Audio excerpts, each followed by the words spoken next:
Okay, so last time we talked about the server workflow, and let's have a quick look again at this tutorial that we worked through. And what I want to do today is look a bit into the inside, what's happening there. So we had this, you remember Sera, it's this R package for single cell gene expression that, now don't tell me I don't have proper internet here. We'll see.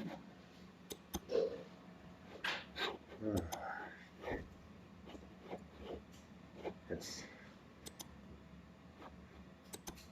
This was the thing we looked at, the guided clustering tutorial, where we started off with a data set from 3,000 peripheral blood mononuclear cells.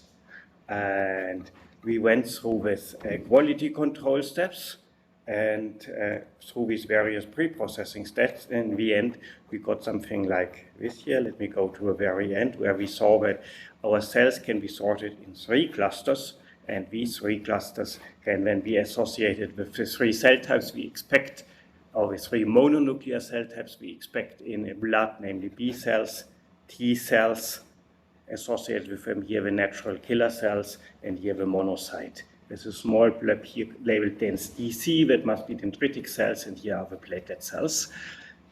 And the point here, from the mathematical point, is each point is a cell. 2 cells which are similar to each other are plotted close to each other, and by closeness we mean that their transcriptome is similar. And in order to identify whether the transcriptome is similar, we did a principal component analysis on the raw data in order to compress the dimensions a bit down. And then we did a graph clustering, where we now assign colors to the cells so that all the cells within one color are exceptionally close to each other.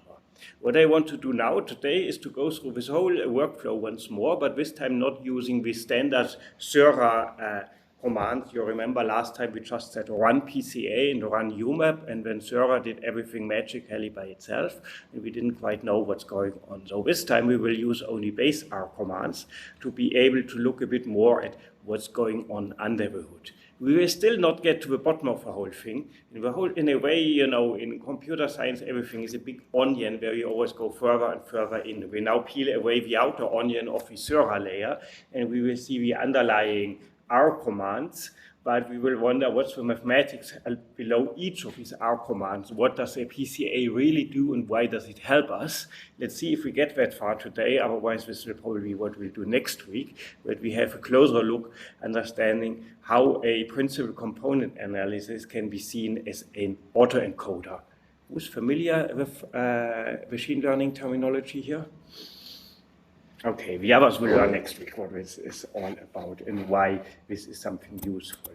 Especially for the more mathematical oriented people, what we are hoping to do is to look at the, to understand this view that the cells live in a manifold in a high dimensional space. And what we actually try to find is a map or an atlas on this manifold to understand how these things are arranged. So typical questions in this would be, if we see something allocated like here, we want to ask, are the B cells, are they just one blob, everything the same, or is there really some kind of continuum, with some B cells being more of a right-hand type and more of a left-hand type, and there's some continuum between? That's typical questions which are of biological relevance, because if I see such a blob, I wonder, is this just one type of cell or is this substructure? Could it maybe be that some of these are the mature B cells which have already learned to recognize an antigen and others aren't?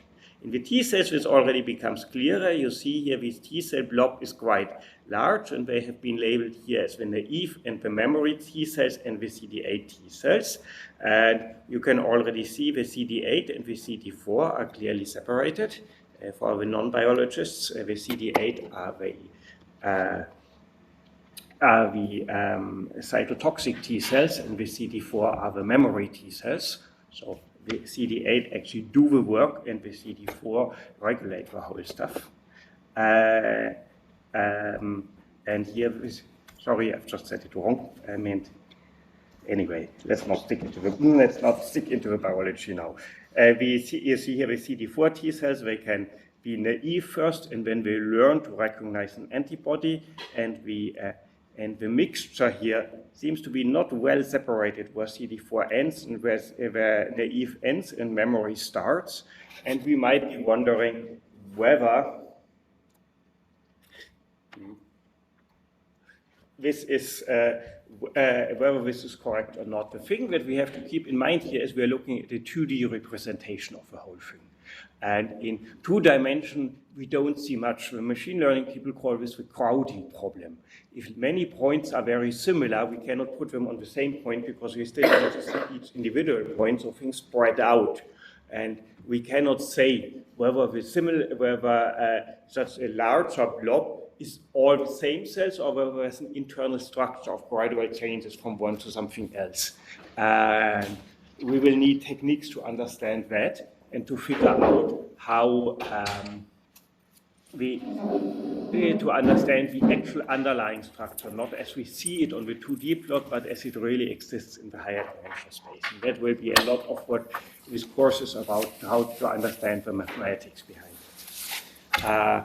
Also, what our course is about is my aim is now not so much to bring you to the closest, to the absolute state of the art of all the details of current single cell analysis, but rather give you a feeling how scientific software development actually works and how math is applied to biology here. So we will try to really get into the depths of the basics, but we will need some time in order to have a feeling of where we're heading as we first look at the overall stuff. So what I'll do today is I thought I'd use another data set than these single cell blood data, A, to have some change, and B, because here we don't have so much structure. We just have 3 blocks where this data set is a bit boring. What I'll use now is the current data set from the group of Anna Martin Villalba, who's over there at TP4 in neurobiologist group, and they work on adult neurogenesis. And there in our group we've been working together since quite a while and have a couple of papers together. And one aspect that we always look into is, let's see if I find a nice picture there. Which one should we take?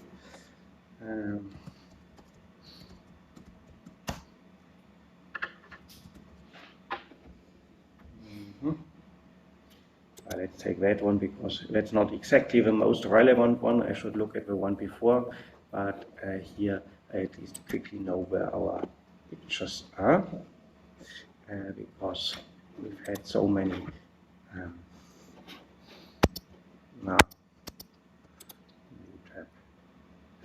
So, okay, so this here, let's only look at A for the moment. This here is the subventricular zone in the mouse. So the whole background is, until not too long ago, textbooks would usually have told you that all neurons in our brain are formed during embryonal development, and once we are a few years old, the brain is more or less finished and no new neurons can be built.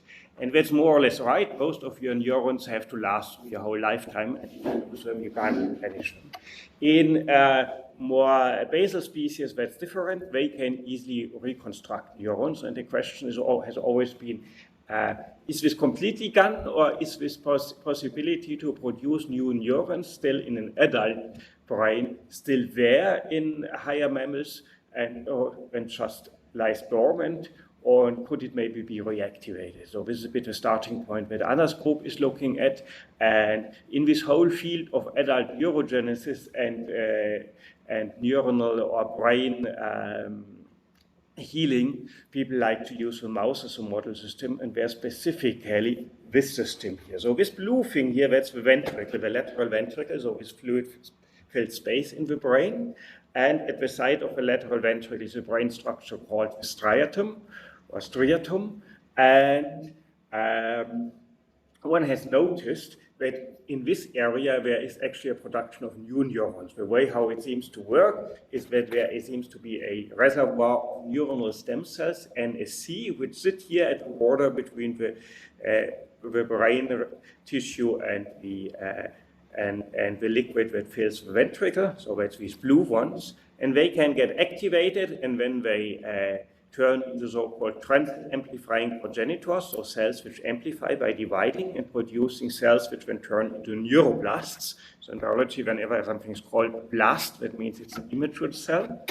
And these neuroblasts, they then travel forward and along some path to the olfactory bulb, to the nose, and that's called the rostral migratory stream, because it seems that the mouse needs to constantly replenish its olfactory neurons in order to smell well, specifically actually not the receptor neurons, but the interneurons that sit right behind it. And that's a nice thing, because here we have a field where even under normal conditions in homeostasis, the mouse brain, the adult mouse brain continuously produces new neurons which go somewhere, so we can watch this. What people are interested is that they noticed that during injury, some of the normal astrocytes in this region turn into stem cells and then also produce new neurons, which then spread out trying to repair the injury. It doesn't really work. If you have a stroke, you have a stroke, it's gone, but it seems that the brain still raises some kind of attempt to repair the damage, and there seems to be some vestige left over, which might be possible to stimulate so that it really produces new cells at a sufficient amount to repair them. So this is sort of a clinical background why people are interested in this. But for us now, it's interesting because we see a continuous development trajectory. When we look at our single cell data, and here you see single cell data, let's only look here at the left. There you see these intermediate steps. Here are these astrocytes or quiescent neural stem cells, which are not quite distinguishable. You see they intermix in the transcriptome, which then turn into this ready to activate part, which is called QNEC2, which then get activated. Then they amplify, it goes to a cell cycle, and one even has the feeling that there's some kind of circle here. They amplify, produce new cells, which amplify again until they become neuroblasts, and then these neuroblasts turn to neurons. But this is quite a jump here, and we don't see the intermediate ones. In the paper I have opened here, we used a technique called NMT-seq, which allows you to not only get the RNA-seq, but also other modalities. We'll look into this later. For now, I'm more interested in the gray background behind, because with this NMT-seq, we get a lot of information about the cells, but we can only do a few hundred cells. With this 10x sequencing, with droplets that I've described to you last time, we can easily get tens of thousands of cells. And they've done that and used this as an underlay to sort of sort the new cells into. And we will now work with this underlying cell. And we've redone some experiments, and this time they have mixed different conditions. They have mixed cells from old mice and from young mice, because they are interested in seeing how this ability to reproduce neurons changes with age. And because some people think that the cognitive decline in aging might be due to the fact that even these few neurons which are produced are actually important to think, and that cognitive decline is because the neurons lose, the stem cells lose this capacity. So that's why we compare old and new. And there's some idea that this neuronal effect has something to do with interferon, and hence we have a reporter thing. But for the start, we won't care about the difference. We will just keep in mind that our cells are a mixture from many different mice, well, not many, but maybe 8 or 9, and that we have a way to more or less see which cell is from which mouse. More or less means they put some markers on the cells, but the markers didn't stick well, so for half of the cells we won't know, for the other half we do. But for start, we ignore this and just put them all together. Now, I will switch over to RStudio, and I thought we'll do it today. Maybe I start a bit working here, showing you a little bit, and those of you who have laptops or might have something installed can try it afterwards themselves.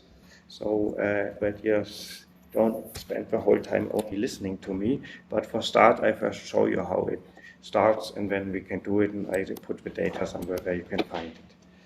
But for now, yeah, maybe start by first looking a bit at my stuff. And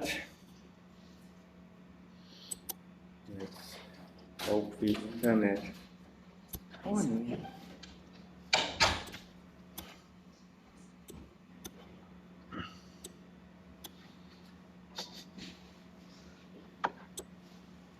So, here I've already tried yesterday to prepare whether it all works, but let's let's delete everything and start from scratch and start a session restart R.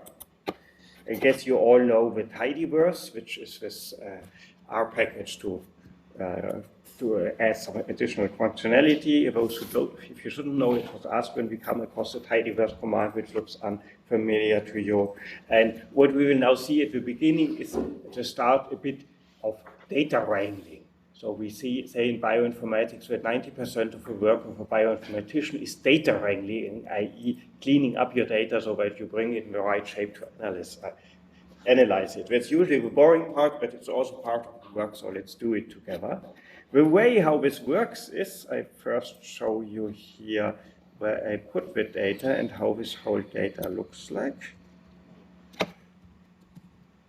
So I put it here on, is this big enough for everybody to read? Okay. So this is the server where we have our data. And I go in this direction here. So, and here is, when you get this data, the way how it works is, typically you get from your core facility, you get raw reads, which don't seem to be here, but these are just big FASTQ files. Okay, I'll try to find them till next time so that you see how it all starts. Once you get, and then you run them through, and then with a tool called Cell Ranger, which is produced by the 10X company. It's just a Python script which runs a couple of third-party software, and we can have a quick look what this thing does so that we know where our starting data comes from. We got from the core facility 2 sequencing libraries because they run it on 2 batches on the machine. So let's look in the first one here, that's this one. It has this strange name. I think the first number is the name of the sequencing machine, and the second number is the number of a flow cell. And now let's see what we have in here. It produces a lot of empty files, and in the end it produces something like this here, a file which we call the bar count matrix, and it contains 3 text files. And I quickly show you how these 3 text files look like. Let's look first in the barcodes file, which contains a list of all the barcodes that the cell has, that the machine has found. You remember each droplet or each bead contains one of these DNA barcodes, which have been alphabetically sorted here for whatever reason. So it should start with AA and end with all T's. And these are all the droplets we found. And as you can see, there's many of them. There's overall, this file has how many? Probably a few 100,000 lines. No, not so many. 12,000 am I in filtered or raw? Raw feature, which is odd. Usually you get something like 100,000 things because most of the droplets contain only a bead with a barcode but no cells. And we will then later throw away all those barcodes which seem to have been from empty droplets and only keep the rest. And the fact that I have here a file called filtered and one called out, you see, there was here, here there is here one directly filtered and one raw, which both contains the same but shorter. But I have a feeling they are both filtered. Comes from, if data goes too many hands, in the end you never know who actually did what. So let's see, I switched over to the filtered one and check this again here. Oop. This is even worse.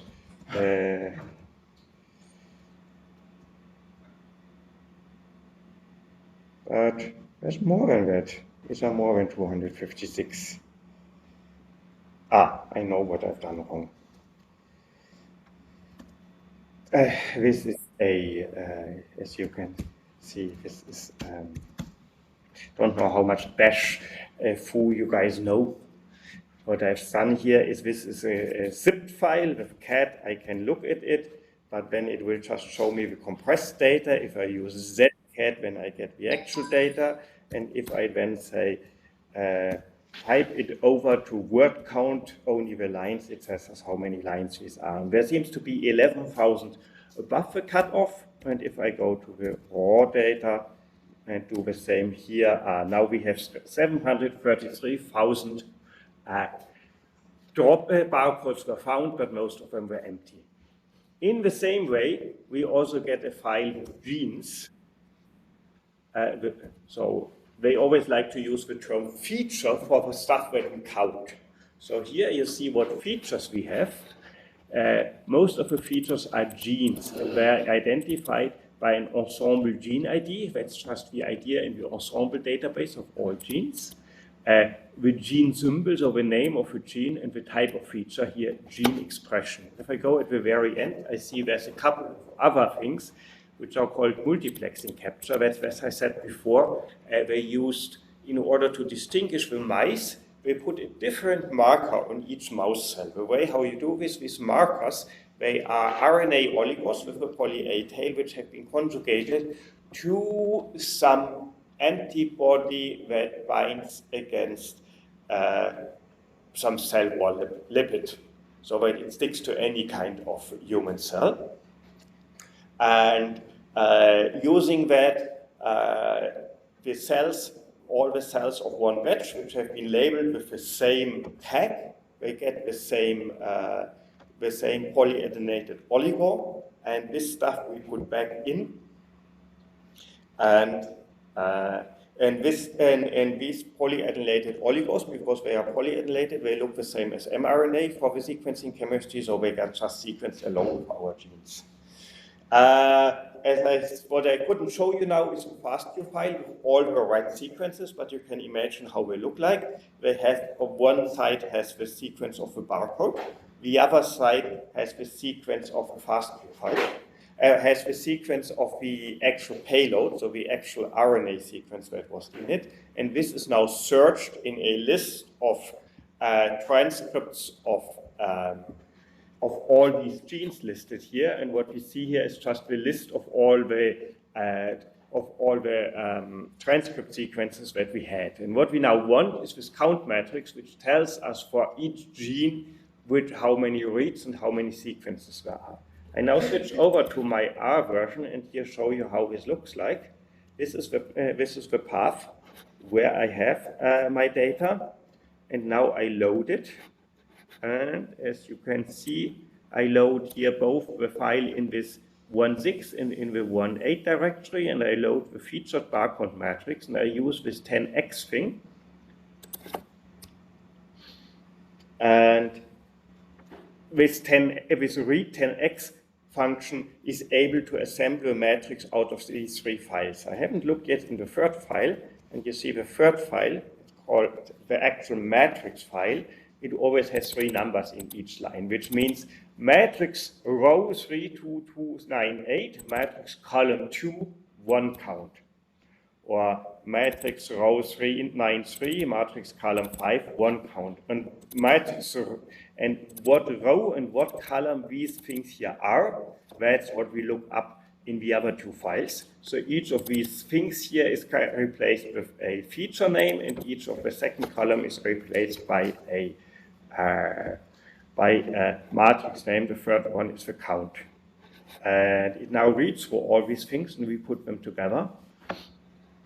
And this way of storing the matrix is called a sparse matrix format, because, as you can imagine, most of the cells are zero. So usually you would store a matrix by just reading the matrix from top left to bottom right, row by row, and just store the numbers in order. And if you know how many rows and columns your matrix has, you can reassemble the matrix. But when you end up storing 99% zeros, this is why instead we just stored the coordinates and values of all matrix elements which are not zero.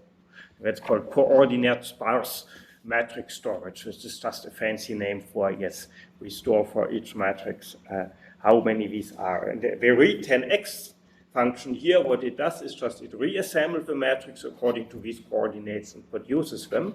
And if I now look at this, counts node $R16, here you now see the reassembled matrix, which, as you can see here at the beginning, has all the G names, and here it has the different columns, and we see here how many points there are. At the bottom of the matrix, we see these hashtag counts, and the hashtag counts, as you can see, they are a bit larger than these here. They are not as sparse. Actually, annoyingly, so what the thing produces us is the read 10x. You see, it gave here a little warning somewhere. No, it didn't this time. But last time it gave me a warning telling me that it hasn't produced a matrix, but a list of things, as you can see here.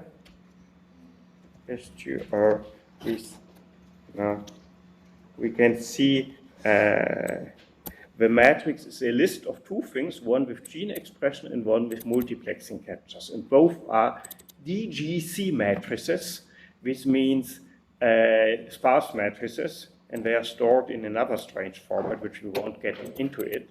But if I look at the individual matrix, when it reassembles out of that $gene expression, my actual expression matrix, which looks like this.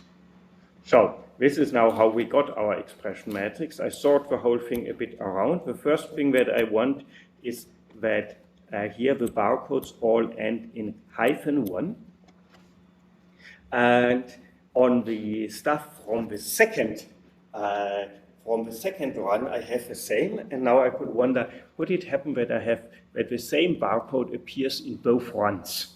Because these are different, and it shouldn't happen, but it does. And that's why I replace this -1.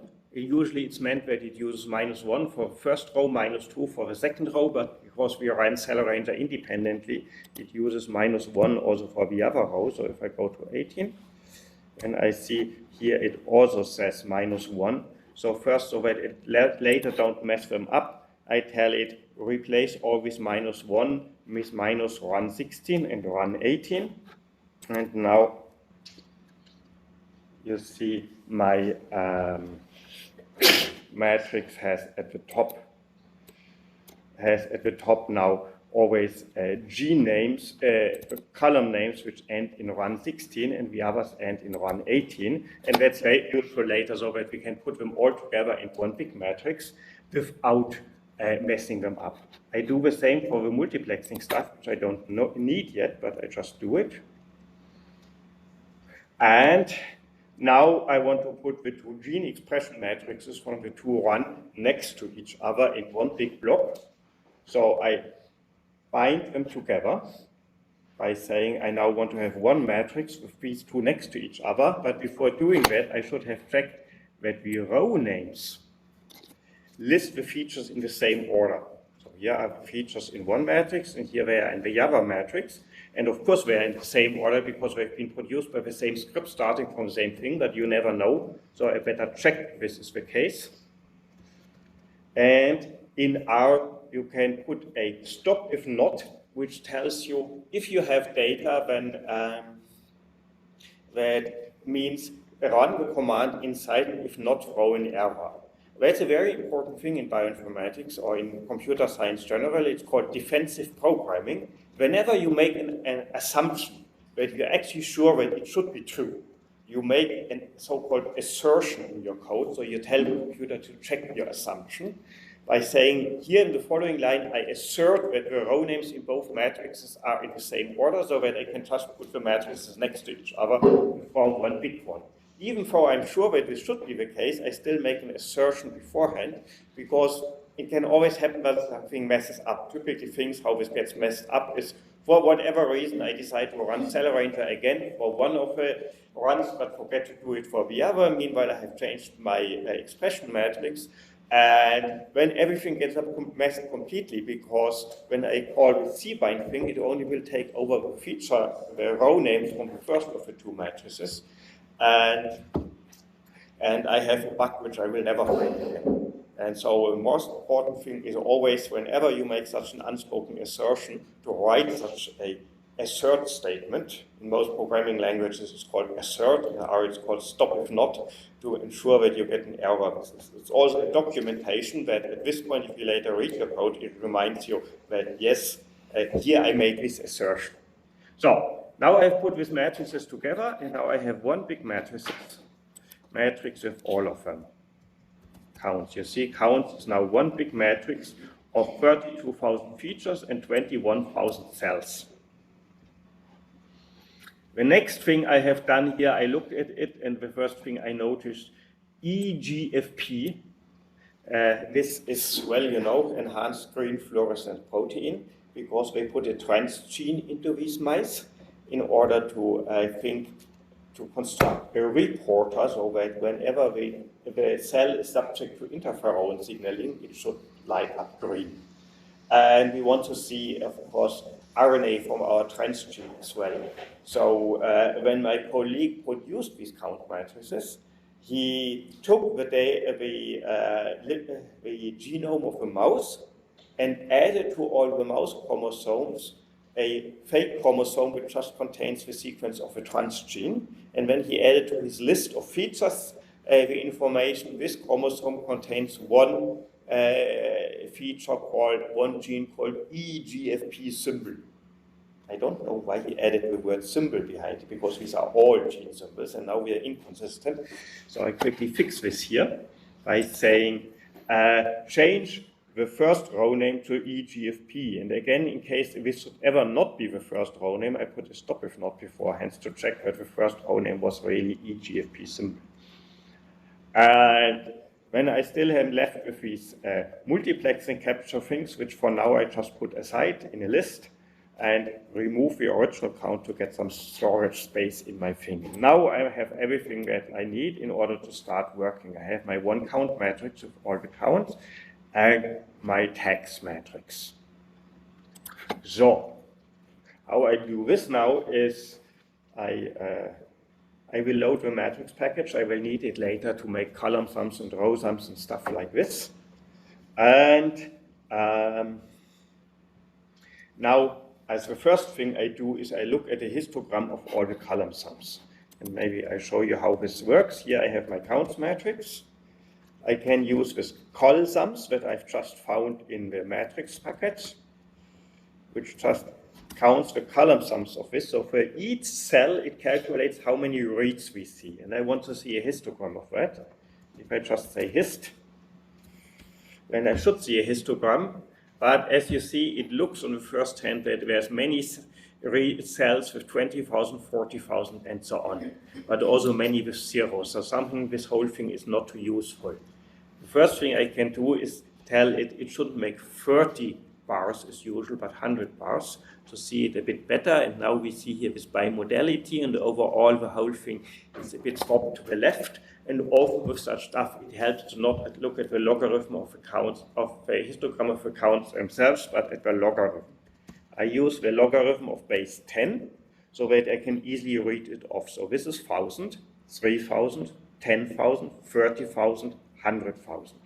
And as you can see now, most of the reads have been at exactly at around 3.8. So what is 10 to the 3.8?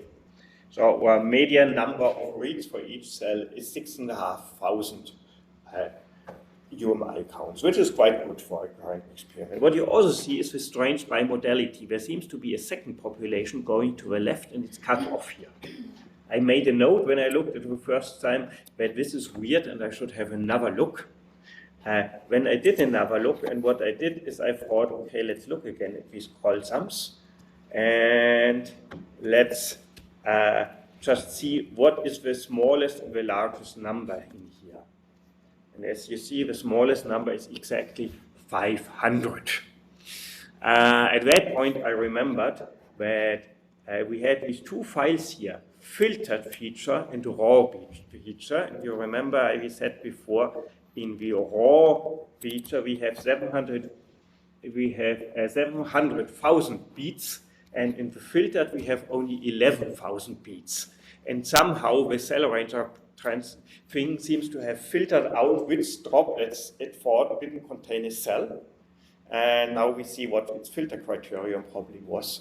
The filter criterion likely was, let's take everything which has at least which has at most 500 counts.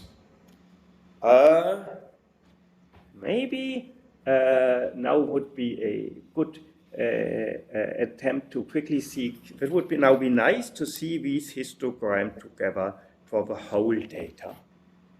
And to do this, let's now do a bit custom R. I don't want to run this Sura because it will take ages calculating this whole thing. But what I actually need to do, I look again at this matrix file, where we have here feature numbers, drop barcode number, and count. And I want to now know what is the count sum for each barcode. How would I do this now if I just read in this matrix nakedly? So let's do this. I just read in this matrix just to get a bit of R feeling. So first thing, how do we read in this matrix? It is the file /mint rate. How does it go on here? 10x replicates.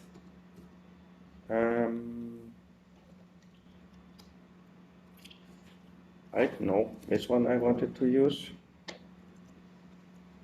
Reporter, cell arranger, and now I go to the, let's go here to this first one here, to the 16, and there let's outs, and to the raw barcode matrices. And there I now have this matrix file. So anybody has a suggestion what might be the best way to read in this big data file? If we don't want to use the Sura 10x. CSV. Yeah. Let's just use read CSV, and I always notice that the standard R version of read CSV seems to work better for really big data. What I also like to do when I have really big data, there is this n rows, which tells us how many rows we have maximum. And I usually put this first at 20 or so, to just only read the first 20 rows to try whether it does what it will. And of course it doesn't quite, because as you can see, it reads here these first 3 lines, which are not real. See? These are comments, and then comes here this thing. This is actually the dimension. It tells us that we have 32,000 rows, so many columns, and so many things.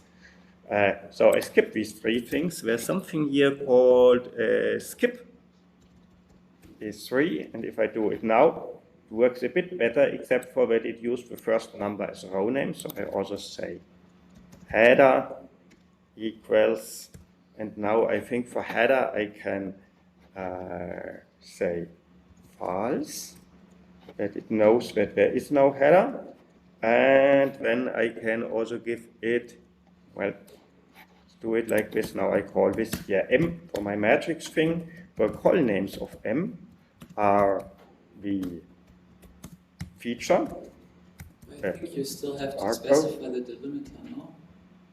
It's C for comma. Oh, we have a tab just- separated. Right, thanks. Read delim. Yeah. Sep is comma. See if we now get something better. Okay. No, just put not the comma, just put space or tab, I don't know, right? Space, yes. I think it's a space. It Yeah. doesn't quite look like tabs. Yes, you're right. Now we have V1, 2, 3. And now let's say set these things here as this here, and now my matrix should look how I want it. And now we can go with tidyverse, and if I now want to count for each barcode how many counts I have, who's up to tidyverse?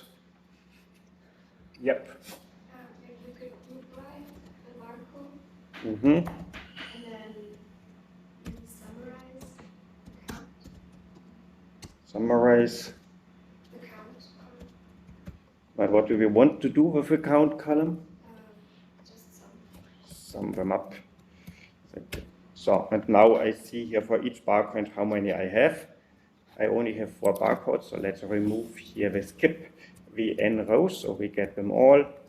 And now it takes a bit.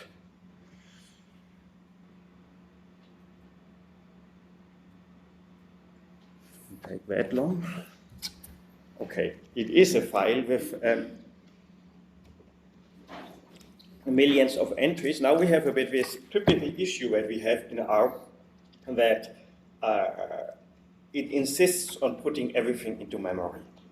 And this huge file wouldn't even fit into memory, and we don't need it in memory. In any other programming language, you would read it line by line and would just keep a count in a hash or dictionary only for the lines, rather than reading the whole thing. But R insists on doing it that way because it's not really that well suited for big data. That's also why I'm working not on my laptop today, but on this server, which has a bit more RAM. But yeah, I think I'm too impatient now to count that. Let's look at this histogram. Let's count this in the background and go back to our histogram, and then you can check yourself what we now do next. So here you remember we had looked at this histogram. I need to let it count in an extra thing. Okay. But you can imagine how it would look like our histogram. We would get a double histogram.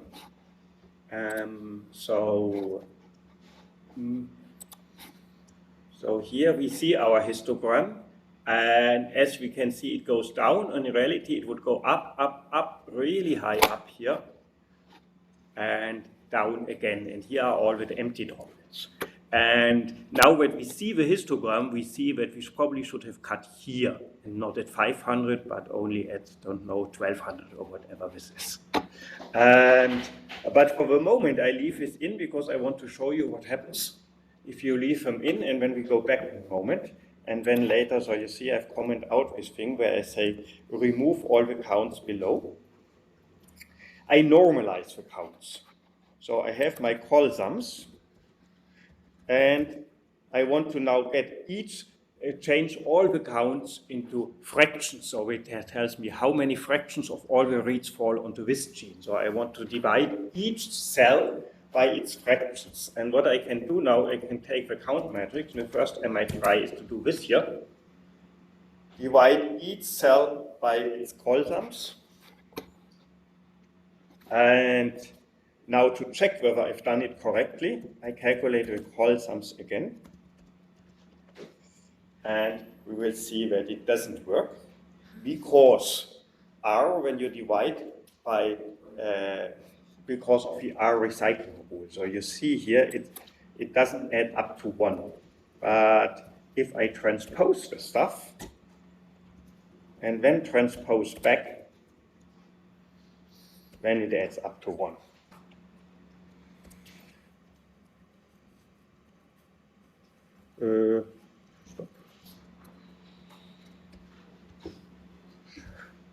Why do I need to transpose and transpose back? That's due to our recycling rule. So you can imagine if you have, or does everybody know that? So if you have a matrix,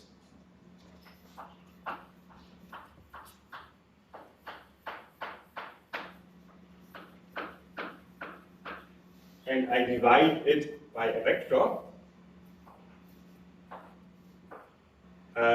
then what R does is, let's say, here, what R does is it uses its recycling rule, as they say in the R manual. So it divides this by this, this by this, this by this. So it's like the broadcasting in NumPy, right? Yes. And what it, the rule is, it is called recycling, because whenever you make an element-wise operation between two arrays or two matrices or a matrix and a vector, it just goes from one to the next in order. And in order for matrices means in R row by row, because R uses column major storage.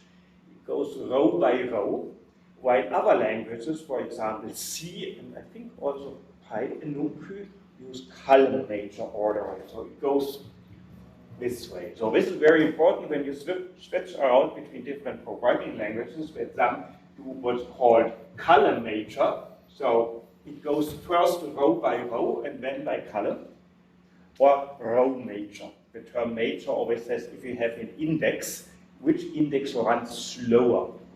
So here we have 1, 1, 1, 2, 1, 3, 1, 4.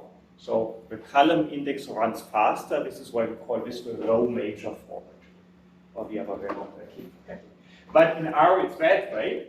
So the stupidest that you can do is something like this. Here 1, 2, 3. Then it would do this by this, this by this, this by this. And now it's at the end here, it recycles. It goes back to the first one to divide this, and so on. And as long as this, the number of elements in here is a divisor of the number of elements in here, I will happily do it without complaining, even though it doesn't make any sense whatsoever. And this of course means, because now this time I want to divide by color. So I want to divide this by the, oh, I've said it wrong. R goes column by column. So R always goes like this. And this is why we need to transpose the matrix so that my rows becomes column, that I get what I want, that the first element is divided by the sum of the first cell, the second by the second cell, etc. So I transpose it here and transpose it back. Transposing also takes a bit of time because the stuff is called in a strange format here. But let's come to this another. Also, let's have a look at this here. If I look at the counts matrix, by the way, you see this is still a sparse matrix with mainly zeros, but it's now stored in a slightly different way. It's stored in what's called the column C matrix, the column sparse matrix. So the way how you read this, internally, as you can see, it has three vectors, which are called I, P, and X. Now let's see if I get it right. X are all the non-zero values. So here, you see the first values here are 5, 1, 5, 3. 5, 1, 1. It goes column-wise, exactly as I've just said. 5, 1, 1 are these first columns. What it also tells you here is in which rows these 5, 1, 1 are. That's in P. They are in rows 1, 2, and 9. Rows 1, 2, and 9. It counts the rows from 0, not from 1. R usually counts from 1. This thing counts from 0 because it has been written in C and nobody bothered to change it. P tells you, okay, and the first 6,000 are elements from the first column, and from position 6031, the second column starts, and this is the third column starts, and so on. So this is called sparse column storage, and it means we always store one column by saying in which rows do we have non-zero entries and what are they, and then we add to that the next column and the next column and the next column. You can imagine when I transpose this thing, the whole stuff has to be swapped around. It has to be either it is clever enough to simply decide, okay, it's the same thing as before, but this time I will be the rows instead of the columns. Let's see if it does that. So if I say str t counts, whoop. And now we see here it has spent quite some time to rearrange all these numbers so that you now see the rows here instead of the columns. That's why it takes a while and why the whole thing is in a way non-optimal. And we could probably figure out a way how we actually leverage this specific storage to always find the right stuff. Because as you can see here, it stores in the counts matrix, it stores one column in order. So the proper way to do that would have been to say, okay, we know that I have to divide all the first 6,000 entries of X by the totals for the first cell, the next, all the entries from 6,000 till 11,000 by the second cell, etc. And that's a nice little exercise to write something like this. And here you see a typical thing of scientific programming. Often there is a simple method to do it, simply transpose it back, R does what we want, but it takes a couple of seconds, which is fine for us now because we have a couple of seconds. But if you work with a lot of data, or if for whatever reason you have to do this operation not once, but 1,000 times, then you have to look into it and say, actually, this is inefficient we are turning things back and forth twice without any need for it, and even worse, we actually have the data already in the right order, that all the values which have to be divided by the same thing are already in order. And a lot of good programming in bioinformatics is always deciding, is it now worth to write something specific of this kind or not? It's also, if you want to practice your programming skills, then this might be a good exercise that you can do. Try to write a function which actually does this normalization on your column count matrix, working directly in the stuff, and then compare whether you get the same as the simple transpose, divide, transpose back. So I will put up this code afterwards and on Moodle, so you can play around with this if you want to. The next thing I now do, I have now divided my counts. You see now I have this normalized counts matrix, where all the columns are now 1. So it's a matrix. I haven't executed it yet. Each cell now sums up to 1, so it has to be scaled accordingly. And I don't know why my computer now takes so long.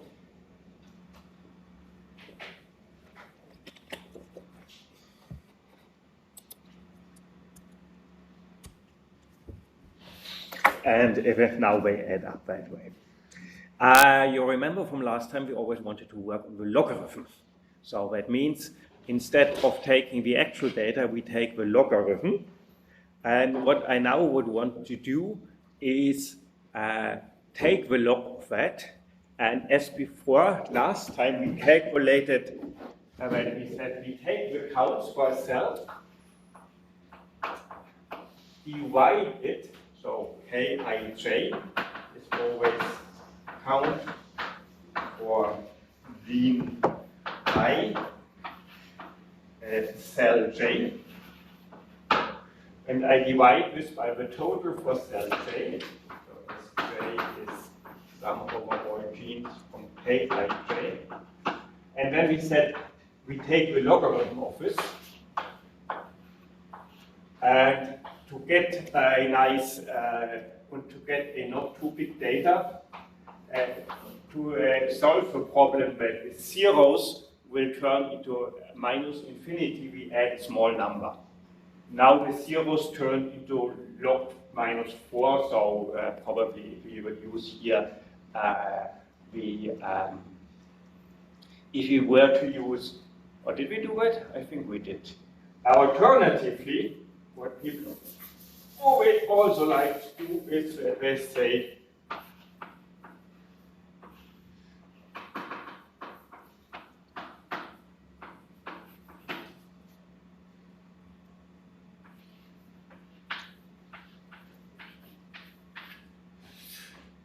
so first for this here, what here actually happens, 0 will turn into, if we assume that this is log 2 basis 10, when 0 will turn into -4, and something else, and the next will turn into something bigger. Why -4? We know that these sizes here, they are all around, as we've seen here, around 5,000, 6,000. So in the end, what we want to get here is the usual logarithm. Looks a bit, you know how the logarithm typically looks like.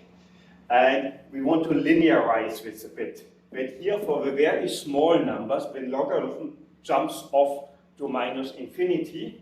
If, however, we would get something like that here, then we would have a more benign behavior here at the area of small values. So we want to turn the logarithm from this into this.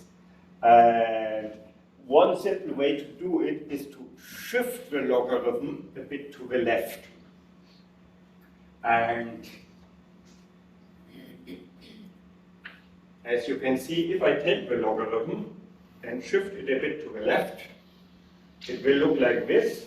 And the distance to the actual logarithm is, it doesn't change much. So we can say that the logarithm of x plus epsilon is the same as the logarithm of x for if epsilon is very small, but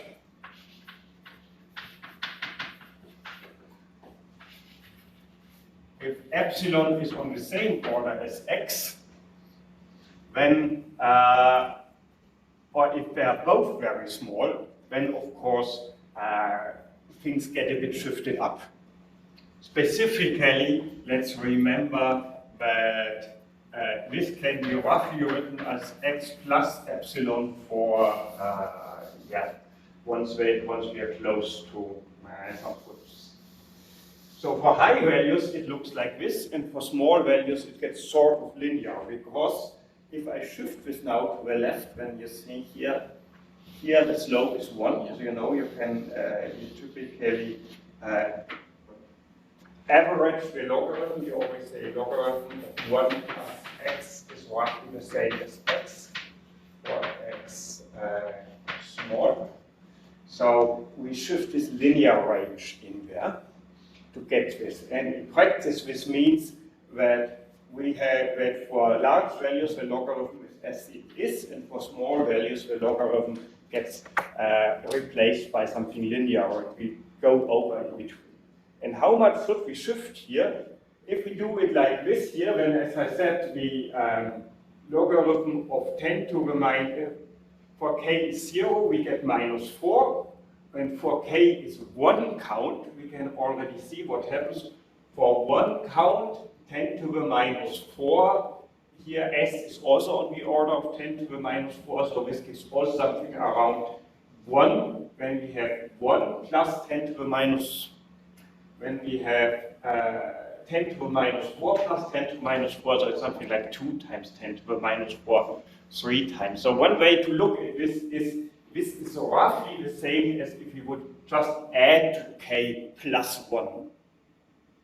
Because if you just replace every 0 count by a 1 and every 1 by a 2, you shift the whole count scale 1 up, and that's what I said here by moving a bit, by actually moving the whole logarithm to the side by 1 step, so that we get out of these, get rid of these strong negative range, and it's still some kind of continuous and differentiable function. In order to sort of get into the right realm, we say that this, what we add here, should be on the same order as the denominator here. And everybody always uses 10 to the minus 4 because typically you get out of a 10x machine 2,000, 3,000 counts, but you always hope that it's 10,000. Maybe due to this optimism, people somehow stuck to it. Maybe also because when the server people put online the first version of server some many years ago, they chose 10 to the minus 4, and since then nobody questions it. We will question it later during this term. There is a slight advantage of using this form over that form, and that is that if we add, if you see what I've done here is essentially just a shifting of scale, because this here is the same as that plus log 10 to the minus 4. Why that? Because I can factor out 10 to the minus 4 here, pull it outside of the logarithm, and then I just have here minus 4. So I shift the whole count such that they are all positive. When they are all positive has two effects. First, many has two advantages. The first one is a bit a semi-advantage. People are scared of negative expression values. If you give to the, there is, let's try to put it nicely, there is quite a large population of not so mathematically inclined biologists who, for the life of it, can't understand what a logarithm is and can't understand that a negative logarithm just means that the value was below 1 and not below 0. So you get all this panic, my data is negative, what does this mean? And you get people off your back. But the more practical reason is the zeros stay 0, and that's useful for our compressed matrix format. Because you remember our matrix only stores the places which are not 0. Most of them are 0. And if I now use the logarithm, when all these when suddenly, and I use the lower one, so when all the zeros become minus 4, when suddenly my matrix has non-zero entries everywhere and will blow up my memory. This is the reason why I use here this strange log1p function, which means log plus x plus 1. So it implicitly adds the plus 1. So here, that's the same as log and counts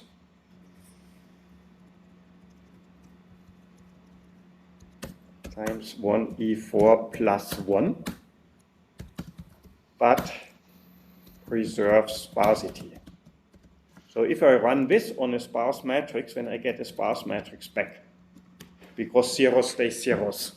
If however I would run this thing here, the logarithm function cannot do that. The logarithm function doesn't understand it, and now it will probably blow up my computer. And didn't crash it, but it might have crashed it. So that's one of these small tricks here. So now I have here my logarithmized, normalized counts. And next thing I want to do is the PCA. How do I do this? I take my gene means and gene variances, and for reasons which I'll explain to you later, I do this not on the logarithmic counts, but on the normalized, but not yet logarithmized. So you see here my counts are the normal counts, n counts are normalized, and ln is logarithmized and normalized. And I take this intermediate value here, and I take the row means, so that I now get for each gene a mean. And I take the row vars. Stupidly enough, the row variance function doesn't exist in the matrix package. It's an extra package. This is called sparse matrix stats, so I don't first have to find. And what I now do is I plot these row means against the row vars. Plot gene means against gene vars. And if I do that, you don't see much because a few genes stick out, so I make my axis logarithmic.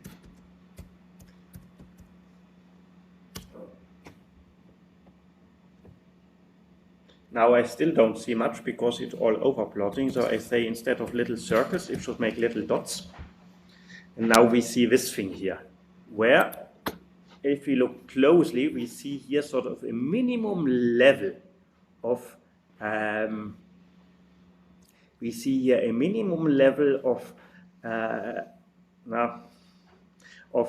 noise that we can't get below.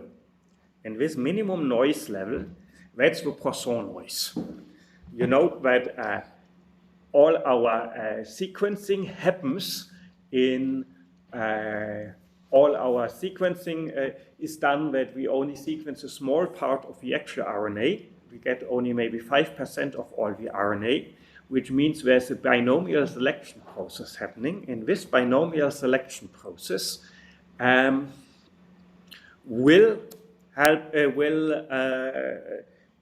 be approximated by a Poisson distribution.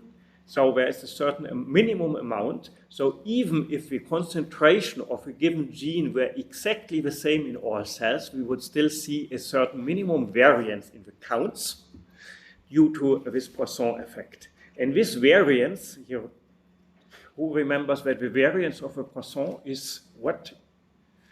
Equal to what? Yeah, variance to the Poisson is mean of a Poisson. Who remembers this fact? Okay, then, yeah, we look at this. That's actually a nice little math exercise that we'll do next time. Now I'm not brave enough to try it on the board because I will probably mess it up without trying before. We want to understand if we assume that all the cells only have Poisson noise and there's no biological variation from cell to cells, but the cells only vary in their overall sequencing amount and in their total sequencing amount and in the counts they get from each one. We want to see that when all the variance to mean ratio is exactly this line here, where variance is equal to mean times a factor. To show you that this is really a 1-1 line, variance equal to mean, what I now will do is I plot on the y-axis the variance divided by the mean. If the two are equal, then it should give us 1. If they are proportional, it should give us a constant. And as you can see, it does give us sort of a constant. And this constant here is line. And now make a horizontal line at mean 1 over Col-Sams counts. And you see it goes exactly through here. Where does this come from, right? It's exactly the mean of a reciprocal of the column sums. So the mean of a reciprocal of these things here. That's a little math exercise. You can try it yourself, or we can do it together next time. But it's good to do these kinds of things to learn how this works. It's an old-fashioned blackboard calculation. Which we don't do in the computer. So here we have now a little mathematical riddle, and we want to understand it. We'll see what the math behind that is next time. But we can already see what this tells us. All the genes here which sit on this Poisson noise threshold, they are probably not informative. They don't tell us much about how the cells differ because their variation from cell to cell are no larger than what we would expect even if the gene had the same concentration in all the cells. These genes up here, however, which are several levels above the Poisson noise, they are probably informative and help us to keep the cells apart. So that's why next I say let's take those genes where this ratio vars to means is as high as possible. So let's take the 1,000 highest of them and use these. So I take my gene vars divided by gene means, so here this thing,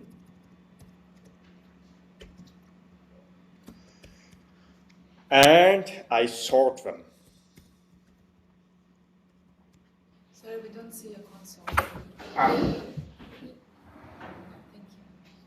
So, again, I take my gene vars divided by gene means, and I sort them. And I want the most important ones in front. So I sort in descending order. So I get now here the highest genes in front. And let's look at the head of them. So these are the top 10 genes, and you can already see the highest gene at all here is HBBBS. And then comes TTR and so on. So this seems to be genes which vary a lot. HBB always turns up, that's hemoglobin, beta chain. I don't know what the BS means.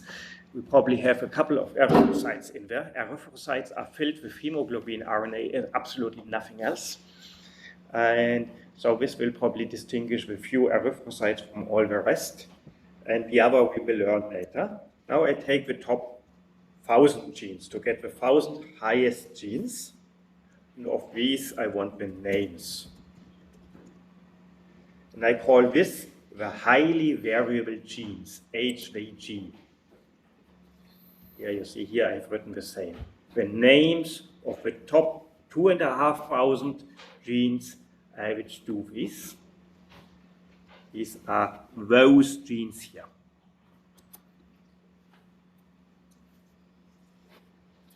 And now with these I can take my PCA. So what I do is I subset my logarithmized counts to only those genes. And I give them to the principal component function. And I use the principal component function out of the Erlbar package for two reasons.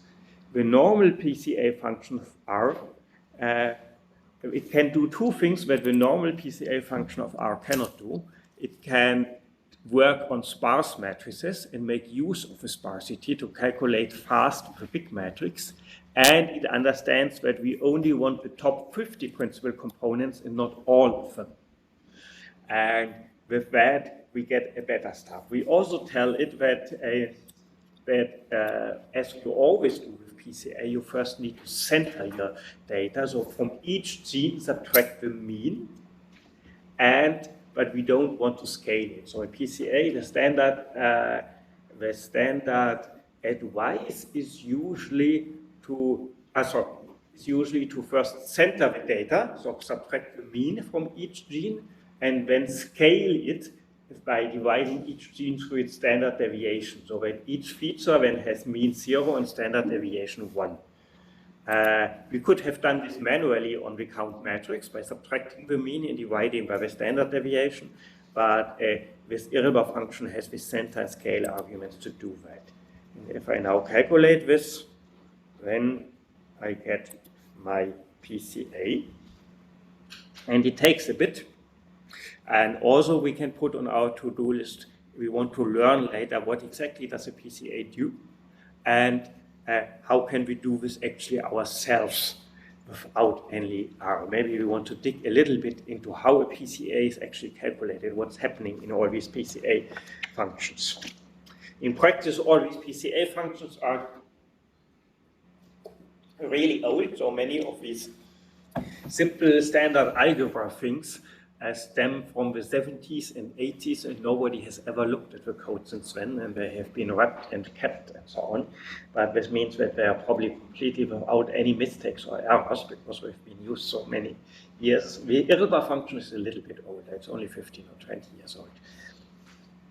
And as you can see, even this time it takes a while, but usually it doesn't take so long. Typically it takes 20 seconds. It seems my computer is in a bad mood today. Now, what the PCA gives us is an output matrix with this stuff here.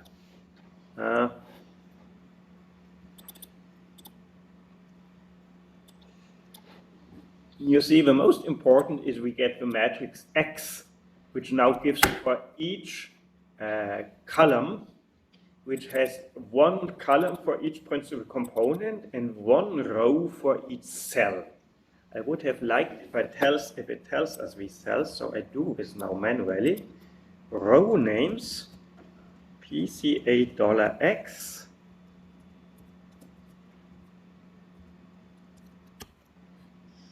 they don't exist, but they should be the col names of the count matrix. So, and now, and I do the same for the row names of the rotation matrix. Rotation, and they are the row names of this. PCA. Are they not rotation? They are not, they are HVG, they are the genes here. So, PCA. And now we can look at this here, and as you can see, what we get is here our matrix of principal component, where each gene, each cell is now described by a vector of 50 principal components. PCA$X, and look at this. So here you can now see how each cell is compared by many principal components, and for each gene we know how much it corresponds to each principal component. That's if I look in the rotation matrix. In the rotation matrix, you see we get for each gene now its contribution to a principal component. So remember that this is how a PCA works. It tries to each principal component in X in the score is calculated by taking the actual data of ln counts and multiplying them with this thing. And we can later try to do this backwards to see whether this really works. But what I want to do before is that I plot this PCA. So I take this and I just take the first two components. The first component and the second component, and I plot them. I tell my plot that I want again dots instead of points so that I see a bit more, and I want the aspect ratio to be 1:1. What I now get is this. And as you can see now, our data has already split up. We see that there seems to be some central stuff here and some way how it splits up in different areas. So now we really can start seeing which cells correspond to which cells seem to be similar and which aren't. Of course, there might be the cells which are similar here might differ a lot in the third, fourth, fifth principal component. And this is why, as the next step, we hand over this whole thing to UMAP and plot. So I take the UMAP function and give it PCA$X and say, please store this in OOMP. And this now also takes a moment. And when we get the UMAP functions.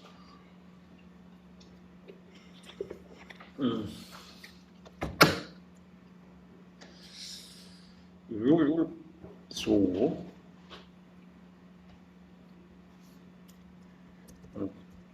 boom, you see it simply gives me a 1, 2, 10, comma. It simply gives me here a matrix with two columns, and I can plot them. Plot wieder PCH ist dot und AS ist 1. And now we see here this nice PCA plot, this nice UMAP plot, and we see our different cells.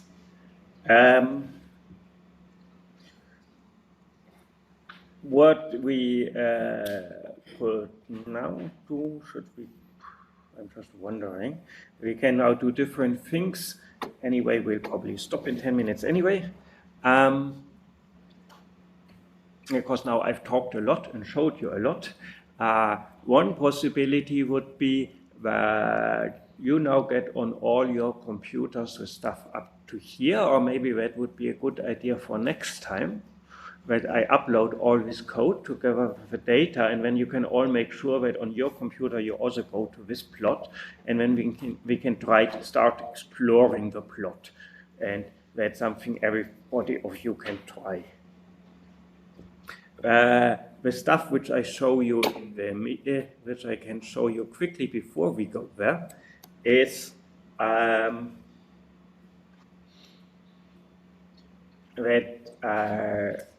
is the clustering, which do I have is here are the neighbors and the other stuff. Yeah, I quickly show you this and we discuss it in more details next time. So, I have here what the next thing I want to get is what we need for our next steps is a neighborhood graph, where for each cell we find what are the closest neighbors of these cells. We call this a K and N graph, where K stands for is some constant, for example, 20. A 20 nearest neighbor graph is a graph where each cell is connected with its 20 nearest neighbors. And in order to do this, let's pick an arbitrary cell, for example, the cell 1, 2, 3, 4. And I want to get now the neighborhood of this cell to all, the distance of this cell to all the others. So I first take my PCA vector of this cell. And here you see this is the PCA vector of this cell. And this would be the PCA vector of some random other cell. And if I want to see the distance between the two, $x, some random other cell, I look at the difference. And according to get a Euclidean distance, what do I have to do next now to turn this in a distance? See who's still awake on this Monday morning? Squared and sum. Squared and sum, exactly. Sum it up and I'll stop. First squared and then put a sum around it. And here we have the sum. And I can now do this for all my cells. And to do that, I again take my PCA $x and subtract the PCA $x of the cell. Now again, I have to think about this recycling rule. Will this work? That from each row in PCA $x, it will subtract exactly this vector here. If it works, then I should be able to take this, square it, and calculate the row sums. Make sense? And now I get the difference of my cell number 1, 2, 3, 4 to all the others. Just to make sure, is the difference of the cell 1, 2, 3, 4 to itself, is that 0? It isn't. So I now have two possibilities. I can stare at my diagram and try to figure out whether it's rows or columns. Or I do what I always do, I do experimental. I just put in my tips in my usual keys and see if it works then. So, Oh, wait, I don't quite get why we need to do the transpose. we need to do the transpose because what I've done is, again, something like this, but this time with a minus. So I have all my cells. I have here the PC components for first cell, second cell, third cell, fourth cell. Yeah. And here I have this one cell that I have. And now what I would like to have is that R subtracts this column from each row. So that I subtract this minus this, this minus this, this minus this, and so on. And then I recycle and go like this. Yes. Unfortunately, R goes color-wise.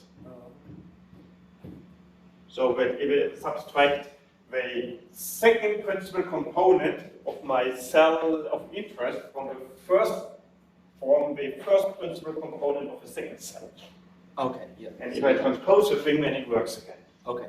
Part of it is something which we might easily which gets very annoying, is the question: if you matrix, do you put the rows do you put the cells in the rows and the genes in the columns, or the other way around? There's two conventions, obviously, because there's only two possibilities, so of course people use them all. Statisticians have since ever said that in a table of observations, each object that you talk about should be one row, and the different things you measure about the object should be the colors, which makes perfect sense, and is the usual thing to do.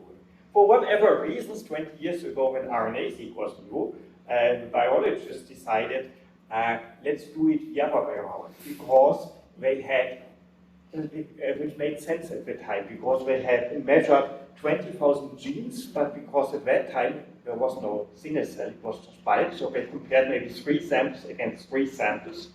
So of course you want a long table, a wide table.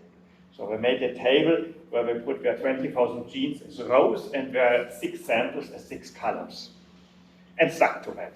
And this is why nowadays, whenever you work with biology software, you have the rows here and the rows for the genes, the columns for the samples of cells. And when you work with software developed by statisticians, it's the other way around. Which is, as you may have noticed, why in my PCA I have sneaked in here a T without telling you. Because we switched from the biologist's words or counts to the statistician's words of the principal component function. So we had to transpose. And just as a word of warning, the group of Fabian Theis, who has produced the Python equivalent to Server, called Scampi, they decided that it's time to finally clean up the mess and have transposed it back. So now if you switch in the single cell world from R to Python, like you also have to transpose. So, but now this way, we now have we have now managed to get here the distance of my cell of interest, which I can pick completely random to be cell 1, 2, 3, 4, to all the others. And I can now, for example, make a histogram to see how such cells typically look like. Not very interesting.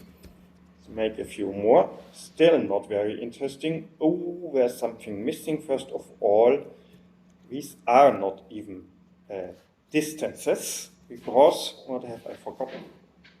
The square root.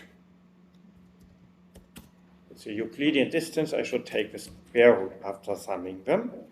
And now let's do the thing again. And we see a bit more now. And we can also see, if I make it 1000, zoom. Here, this is my cell of interest. These are probably all the cells of the same type. These are maybe all the cells of a similar type. And these are all the cells which are very different. So here you can already see that a lot about the information of a cell are in there. And if I want to know which cells are similar to this given cell, I might simply look at this histogram and cut here. And another thing that I can do is that I try to find these 10 smallest cells here.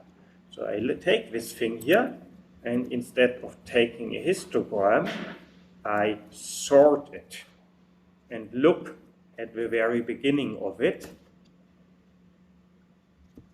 and take this here, and now I can say, okay, this cell, its nearest neighbor is the cell itself with distance 0. With 3, we have here one cell. These are its 5 nearest neighbors, 1, 2, 3, 4, 5. And what we'll do next time is we'll learn how to get our nearest neighbor graph. So for each of cell, we will find its 20 nearest neighbors, and then we will use this in order to build the UMAP and other stuff, and especially do the clustering. And so that we slowly progress from a format where only I talk and you listen to one where you also do something yourself. Maybe if I upload this, try to run the code up to here, so that you can all be sure that you have the data and that it works and that you have the right packages, etc. And if something doesn't work, just send me an email. So, otherwise, questions so far? Or should we say 90 minutes is enough of talking? Do we have access to this RStudio server? If you want to, just ask me. try to run it on your laptop. If it doesn't work, and ask me, and I can give you access. It shouldn't be a problem, except for that we have reinstalled this whole server yesterday, and Sweater has not been. And we need to, and we had some Docker container to put students on. I need to reactivate that, but then I can give you access to this machine. Okay. Wait, one quick question about what you said earlier. So the binomial selection of the RNA reads in the sequencing machines implies that the variance will be at least equal to the mean. Yeah. Right? Why? Let's have a quick look at the primary. It's actually something which I should try here.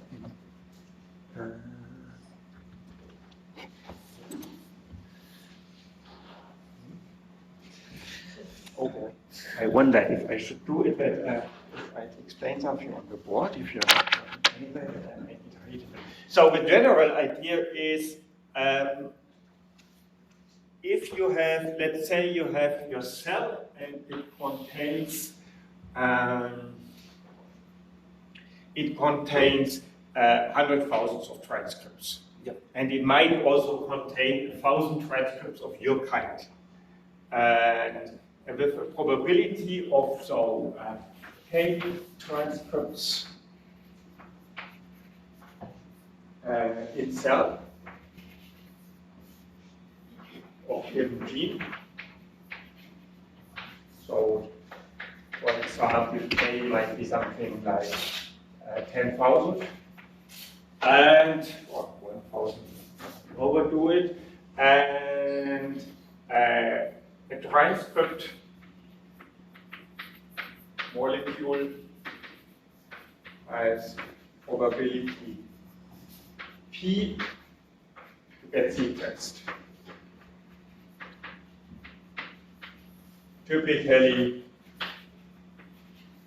p is over something like 5%. And now the number of transcripts which we sequence, so count in reads, count in library, is when we should call this k, I should call this k naught. It's when a binomial distribution k naught over p. Simply because it's a binomial process. Says, you know, if you're everybody familiar with binomial distribution? Yes. So you just start with, we just say each of these 10,000 transcripts has a probability p of taken. We ask how many are taken, so we get this here. And for a small p, as you all might remember, this implies that this can be well approximated by k being a Poisson distribution with probability p k naught. And in a Poisson distribution, the variance is equal to the mean, which is its most important property. And the property is so important because generally it tells us how well we can estimate something. So usually a good thing, a way to keep this in mind is, imagine you have a big bag filled with millions of balls, and 10% of the balls are red and 90% are white. And now you're allowed to pick 100 balls out of this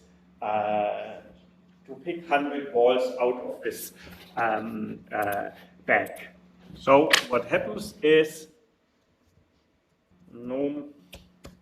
we pick 100 balls, and 10% of the balls in the bag are red. So prop is missing. No.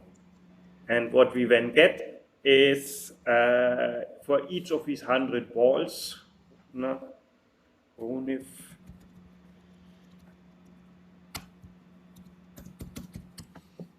so this is for, you see, I've taken 100 100 uniformly distributed values between 0 and 1 and ask how many are below 0.1. So this is my way of writing how many of the balls are red. And if I count this now, how many of them are red, I see 11 are red, or 9 are red, or 11, or 7, or 6. And let me replicate this a 1,000 times and make a histogram of it. When you see, if we had 1,000 researchers who all pick 100 balls out of the bag and want to figure out how many of them, which percentage are red, on average they come to the correct solution, 10% are red, but in practice they all take how many red they get and divide by this. In practice, quite a large number of them will say 5% or 15% or more, which is quite some variation between it. So if you expect from something to be only 10 counts, then the actual number that you will get can easily vary between 4 counts up to 20 counts or something like that. And this is just expression of the Poisson variation, because if we expect 10 counts, then the variance is also 10, so the standard deviation is 3. So within one standard deviation, we expect to get something from 7 to 13, and within 2 standard deviations, even from 4 to 16. 4 to 16 spans almost 3 order, a factor of 3. And this is why whenever counts are low, we have to remember that the real value might quite a good deal away from that. And this is what we always, in this thought is what we always put in when we have this idea of Poisson noise. Or in case you talk to physicists, we call it shot noise. And it's a quite fundamental limitation here. And in a way, you can wonder a bit about, is this really a technical limitation of the sequencing method? That, of course, where does this 5% come from? The 5% comes mainly from the fact that only 5% of the transcripts stick to the beat and the rest get somehow washed away. But even if we had a really good method, there's also some Poisson process within a cell. A cell is in a certain state where a promoter has a certain grade of activity or of being active, and what's now how many transcripts will the cell actually build in this state. Even this has probably some Poisson process to it, which is very effective that this is everywhere. And yeah, and so we get to that. Does that help? Yeah. Okay, other questions? Then see you all next week or so. And for those who want some extra biology thing, I think I'll make a doodle afterwards and then dismount. And see you in a week.